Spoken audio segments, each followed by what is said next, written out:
Ketegangan antara India dan Pakistan di wilayah Kashmir kembali mencapai titik didih pada awal tahun 2025, menandai babak baru dalam konflik berkepanjangan yang telah berlangsung sejak pembagian wilayah di era kolonial.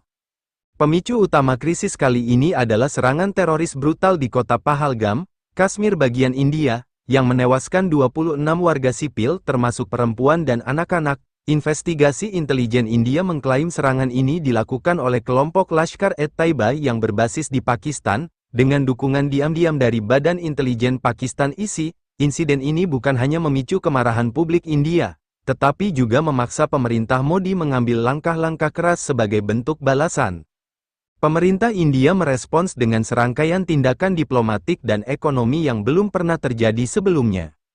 Langkah paling kontroversial adalah penangguhan sepihak perjanjian air Indus tahun 1960 yang mengatur pembagian sumber daya air antara kedua negara. Keputusan ini langsung memicu kepanikan di Pakistan yang sangat bergantung pada aliran air dari sungai-sungai yang berhulu di India. Selain itu, New Delhi juga mengusir seluruh diplomat Pakistan, menutup perbatasan darat sepenuhnya, dan menghentikan semua bentuk perdagangan bilateral yang sebelumnya masih berjalan meski dalam skala terbatas.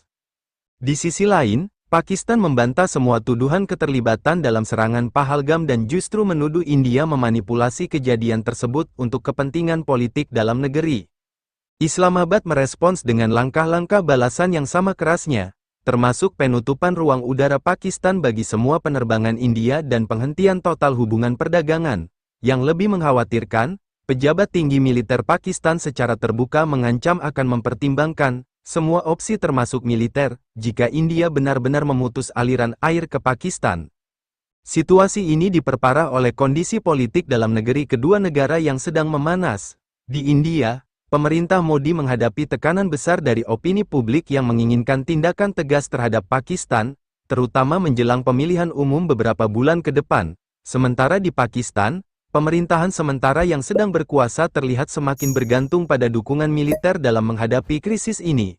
Faktor-faktor domestik ini membuat ruang untuk kompromi diplomatik semakin sempit. Komunitas internasional, terutama Amerika Serikat dan Uni Eropa, telah mendesak kedua negara untuk menahan diri dan menyelesaikan sengketa melalui jalur diplomatik. Namun upaya mediasi internasional sejauh ini belum menunjukkan hasil nyata, karena kedua pihak terus bersikeras pada posisi mereka yang saling bertolak belakang. India menuntut Pakistan mengakui tanggung jawab atas serangan teroris dan mengambil tindakan nyata terhadap kelompok militan, sementara Pakistan bersikeras bahwa mereka tidak terlibat dan justru menuduh India melakukan provokasi di wilayah Kashmir. Ketegangan di perbatasan Kashmir sendiri telah mencapai level paling berbahaya dalam beberapa tahun terakhir. Laporan dari Garis Gencatan Senjata, LOG, menunjukkan bahwa baku tembak antara pasukan kedua negara terjadi hampir setiap hari, dengan korban jiwa di kedua belah pihak. Militer India mengaku telah menghancurkan sejumlah pos pertahanan Pakistan di sepanjang LOG sebagai balasan atas serangan terhadap pos-pos India, sementara Pakistan mengklaim telah menembak jatuh beberapa drone India yang mencoba memasuki wilayah udaranya. Yang paling mengkhawatirkan adalah meningkatnya retorika militer dari kedua belah pihak. Menteri Pertahanan India dalam pidato terakhirnya menyebut Pakistan sebagai ancaman eksistensial bagi perdamaian regional, sementara Kepala Staf Angkatan Bersenjata Pakistan menyatakan bahwa pasukannya siap menghadapi setiap skenario. Retorika seperti ini semakin mempersulit upaya deeskalasi dan menciptakan atmosfer ketakutan di kawasan. Para analis pertahanan memperingatkan bahwa situasi saat ini mirip dengan krisis tahun 2019 setelah serangan Pulwama, tetapi dengan potensi eskalasi yang lebih besar. Faktor-faktor baru seperti krisis ekonomi global, perubahan iklim yang mempengaruhi ketersediaan air, dan pergeseran aliansi geopolitik di kawasan telah menambah kompleksitas krisis kali ini. Banyak pengamat yang khawatir bahwa mekanisme pencegahan konflik yang selama ini berfungsi mungkin tidak cukup kuat untuk mencegah eskalasi lebih lanjut.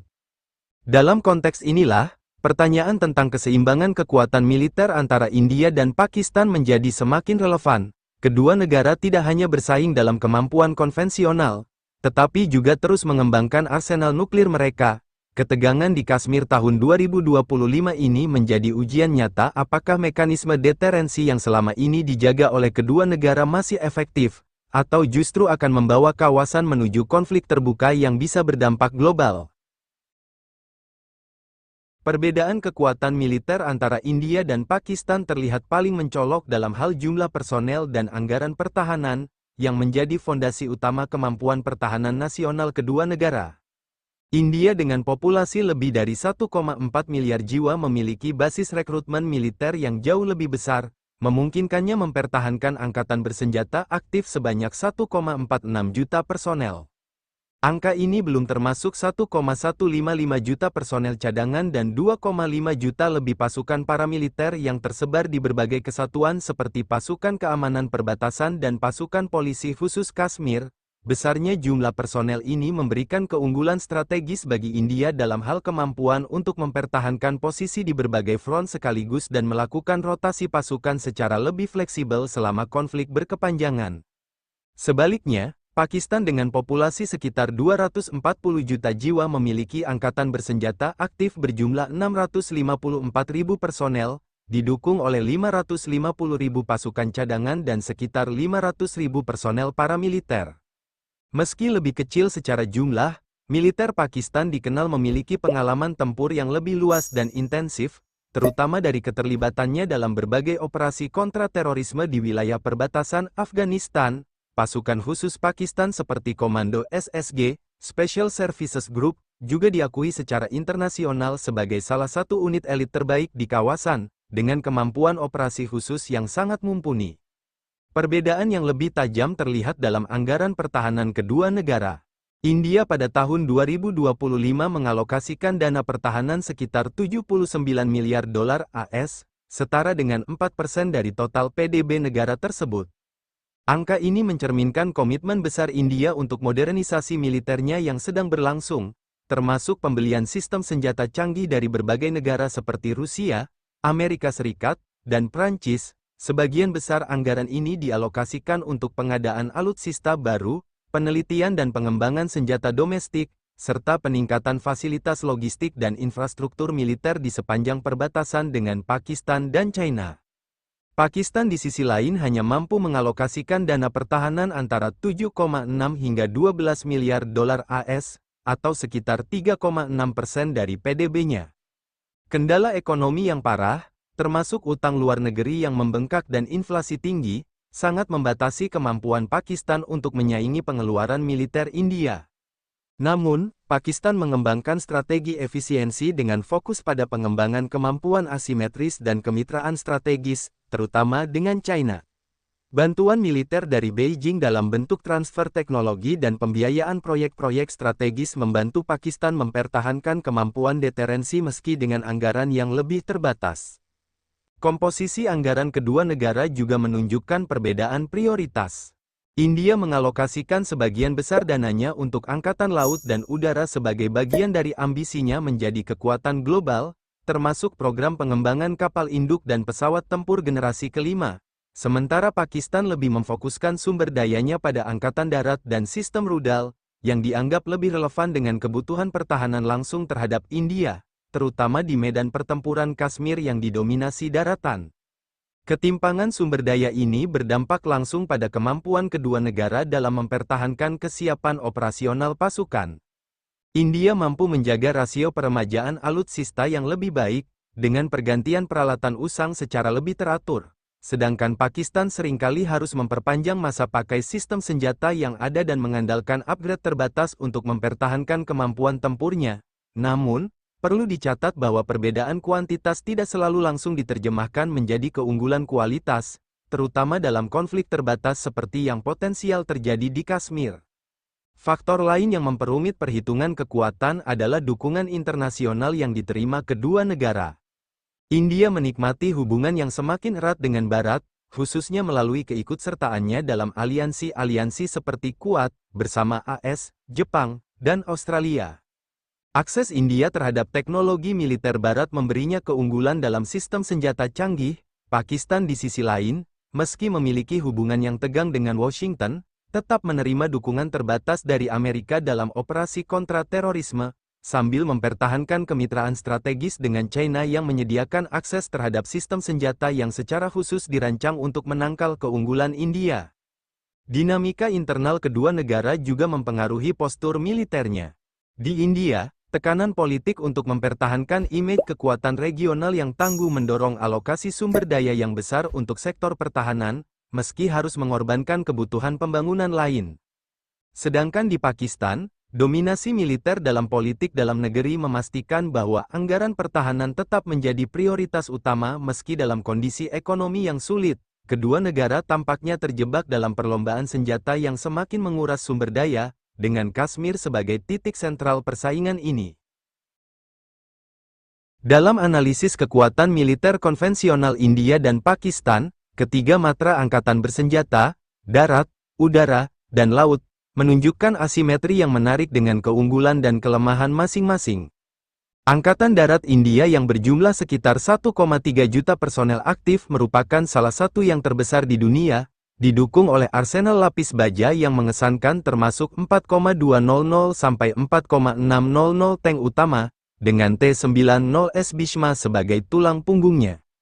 Kekuatan artilerinya yang terdiri dari 3.975 howitzer tarik dan 100 sistem self-propelled memberikan daya tembak besar. Meski dalam hal mobilitas artileri, Pakistan justru unggul dengan 662 artileri self-propelled yang lebih adaptif di medan Kashmir yang bergunung-gunung. India juga memiliki keunggulan signifikan dalam kendaraan lapis baja ringan dan medium dengan total mencapai 148.594 unit, memberikan mobilitas tinggi bagi pasukan infanterinya. Di udara, Angkatan Udara India, IAF, mengoperasikan armada pesawat tempur yang lebih besar dan beragam, terdiri dari 513 sampai 606 unit dengan kombinasi pesawat generasi 4 plus seperti Su-30 MKI, Mirage 2000, dan Rafale yang baru diinduksi.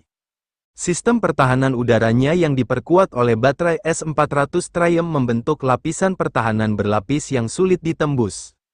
Namun Pakistan Air Force, PAF, memiliki keunggulan dalam hal konsentrasi kekuatan, dengan 328 sampai 387 pesawat tempur yang lebih terpusat di wilayah perbatasan. Armada PAF yang mengandalkan JF-17 Thunder hasil joint venture dengan China dan F-16 yang dimodernisasi, meski lebih kecil, memiliki tingkat kesiapan operasional yang tinggi dan didukung oleh infrastruktur yang tersebar strategis. Dominasi India di laut mungkin yang paling mencolok, dengan angkatan lautnya yang mengoperasikan dua kapal induk, INS Vikramaditya dan INS Vikran, yang memberikan kemampuan proyeksi kekuatan jauh melampaui perairan teritorial. Armada kapal permukaannya yang terdiri dari 27 fregat dan destroyer dilengkapi dengan sistem rudal BrahMos yang mematikan, sementara 18 kapal selam termasuk kelas Kalvari, Scorpion, dan nuklir INS Arihan membentuk triad nuklir laut India. Pakistan Navy dengan 121 kapal permukaan dan 8 kapal selam memang jauh lebih kecil, tetapi telah mengembangkan strategi anti-akses, penyangkalan area, A2, AD, yang efektif dengan rudal jelajah babur dan sistem pertahanan pantai canggih. Kapal selam kelas Hangor hasil kerjasama dengan China yang mulai beroperasi tahun 2025 menambah kemampuan deterensi laut Pakistan. Interoperabilitas antara ketiga matra ini juga menunjukkan perbedaan filosofi pertahanan kedua negara. India mengembangkan doktrin pertahanan yang semakin terintegrasi dengan pembentukan Komando Pertahanan Gabungan, memungkinkan koordinasi lebih baik antara angkatan darat, udara, dan laut dalam operasi gabungan. Pakistan sementara itu mempertahankan struktur komando yang lebih tradisional tetapi dengan penekanan kuat pada koordinasi darat-udara dalam skenario konflik terbatas di Kashmir. Kedua negara terus berinvestasi besar-besaran dalam sistem C4ISR, Command, Control, Communication, Computer, Intelligence, Surveillance, and Reconnaissance, modern. Meski India memiliki keunggulan dalam pengembangan satelit militer dan sistem pengintaian strategis. Modernisasi alutsista menjadi arena persaingan tersendiri. India melalui program Make in India berusaha mengurangi ketergantungan impor dengan mengembangkan sistem senjata domestik seperti tank Arjun Mk1A, pesawat tempur TEJAS, dan rudal BrahMos. Pakistan merespons dengan memperdalam kerjasama pertahanan dengan China, termasuk pengembangan bersama JF-17 Blok 3 dan rudal jelajah serang darat. Dalam hal sistem rudal balistik, kedua negara terus memperluas jangkauan dan kecanggihan arsenal mereka, dengan rudal India seperti Agni V yang mampu mencapai seluruh wilayah Pakistan dan sebagian China. Sementara Pakistan mengembangkan rudal Ababil dengan kemampuan hulu ledak berganda, MIRV, sebagai penangkal. Faktor geografi memainkan peran krusial dalam menilai keseimbangan kekuatan ini. Letak geografis Pakistan yang sempit memungkinkan konsentrasi pertahanan yang lebih padat, sementara India harus mempertahankan wilayah yang jauh lebih luas. Di udara, jarak yang pendek antara pangkalan udara Pakistan dengan sasaran strategis di India Utara memberikan keunggulan waktu respons, meski India memiliki jaringan pangkalan udara yang lebih luas dan tersebar. Di laut, garis pantai India yang panjang 7.000 km memberikan akses strategis ke Samudra Hindia, tetapi juga membutuhkan sumber daya besar untuk diamankan. Sementara Pakistan dengan 1046 km garis pantai dapat memusatkan pertahanan lautnya di sekitar Karachi dan Gwadar. Kesiapan logistik dan kemampuan industri pertahanan dalam negeri menjadi pembeda penting lainnya. India dengan basis industri pertahanan yang lebih maju mampu mendukung operasi militer berkepanjangan melalui produksi dalam negeri, meski masih bergantung pada impor untuk sistem senjata high-end. Pakistan menghadapi tantangan lebih besar dalam hal ini, dengan ketergantungan yang signifikan pada impor dan bantuan luar negeri, meskipun upaya untuk meningkatkan kapasitas produksi lokal melalui kerjasama dengan China mulai menunjukkan hasil. Kedua negara menghadapi tantangan serupa dalam memelihara dan mengoperasikan berbagai platform senjata dari berbagai negara yang kadang tidak kompatibel satu sama lain, meski India memiliki sumber daya finansial yang lebih besar untuk mengatasi masalah ini. Dinamika kekuatan ketiga matra ini dalam konteks konflik Kashmir menciptakan kalkulasi strategis yang kompleks. Superioritas konvensional India di darat bisa jadi kurang relevan di medan Kashmir yang berbukit-bukit, di mana faktor seperti mobilitas pasukan ringan dan dukungan artileri presisi menjadi lebih menentukan. Di udara, meski India memiliki armada yang lebih besar, medan perang yang terbatas secara geografis memungkinkan Pakistan memusatkan pertahanan udaranya secara efektif. Di laut, blokade India terhadap pelabuhan Pakistan bisa menjadi senjata strategis, tetapi juga berisiko memicu eskalasi dan intervensi internasional. Kesemuanya ini menciptakan keseimbangan deterensi yang rapuh namun terus bertahan, di mana keunggulan di satu bidang sering dinetralisir oleh kelemahan di bidang lain. Konflik antara India dan Pakistan di Kashmir tahun 2025 memperlihatkan kompleksitas persaingan militer antara dua kekuatan nuklir yang saling berseteru. Analisis mendalam terhadap postur militer kedua negara mengungkapkan bahwa meskipun India memiliki keunggulan nyata dalam hampir semua aspek kekuatan konvensional, mulai dari jumlah personel, anggaran pertahanan, hingga kekuatan laut dan udara, Pakistan berhasil mengembangkan strategi asimetris yang efektif untuk menyeimbangkan ketimpangan ini. Keunggulan India dalam skala dan teknologi tidak serta-merta menjamin kemenangan mutlak dalam konflik terbatas di Kashmir, mengingat medan geografis yang unggul, garis pasokan yang lebih pendek, serta doktrin nuklir Pakistan yang lebih fleksibel. Dinamika militer di Kashmir tidak bisa dilepaskan dari konteks geopolitik yang lebih luas. Dukungan China terhadap Pakistan dalam bentuk transfer teknologi militer dan investasi strategis di Gwadar telah menambah dimensi baru dalam kalkulasi keamanan regional. Sementara itu, kemitraan India dengan Barat melalui aliansi seperti Quad memberikan akses terhadap sistem senjata canggih. Meski dengan risiko ketergantungan pada pasokan luar negeri, perlombaan senjata konvensional dan nuklir antara kedua negara terus berlanjut, dengan Kashmir sebagai epicentrum ketegangan yang rawan eskalasi. Yang paling mengkhawatirkan adalah potensi konflik terbatas di Kashmir berubah menjadi perang besar, bahkan nuklir. Doktrin Novus UC, India dan strategi nuklir taktis Pakistan menciptakan paradoks deterensi, di satu sisi mencegah perang skala penuh, tetapi di sisi lain meningkatkan risiko eskalasi tak terduga jika terjadi krisis. Komunitas internasional harus tetap waspada. Karena konflik India-Pakistan bukan hanya ancaman bagi stabilitas Asia Selatan, tetapi juga bagi keamanan global. Artikel ini menutup dengan catatan penting, solusi militer bukanlah jawaban abadi untuk sengketa Kashmir. Ketegangan terbaru tahun 2025 mempertegas bahwa tanpa penyelesaian politik yang inklusif dan dialog multilateral yang tulus, siklus kekerasan akan terus berulang. Kedua negara perlu belajar dari sejarah bahwa kemenangan sesaat di medan perang seringkali berujung pada kerugian jangka panjang bagi rakyat Kashmir yang sudah terlalu lama menderita. Di tengah perlombaan senjata dan retorika keras, suara korban konflik dan nalar kemanusiaan harus tetap didengar, karena pada akhirnya perdamaian, bukan kemenangan militer, adalah satu-satunya jalan menuju stabilitas yang berkelanjutan di kawasan ini.